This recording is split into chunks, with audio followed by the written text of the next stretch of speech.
জুলাই সনদে স্বাক্ষর হয়েছে, ঘোষণাপত্র হয়েছে, নির্বাচন আর বিলম্ব নয়, ফেব্রুয়ারিতে নয় জানুয়ারিতে নির্বাচন দিন। কারণ নির্বাচন না হলে আমাদের জন্য সংকট অপেক্ষা করছে এবং আমাদের অস্তিত্ব হুমকির মুখে পড়বে।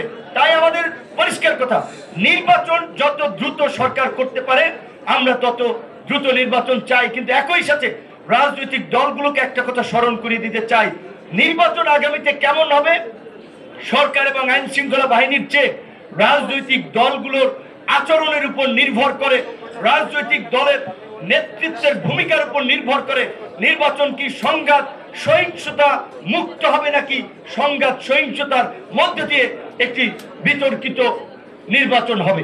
তাই সব রাজনৈতিক দলের নেতৃবৃন্দকে সহনশীল আচরণ করার এবং সকলে মিলে যেন একটা উৎসব মুখর নির্বাচনের মধ্যে দিয়ে এখন যে বাংলাদেশ একটা সন্ধিক্ষণে উপস্থিত হয়েছে আমরা যেন একটা নতুন যাত্রার দিকে অগ্রসর হতে পারি।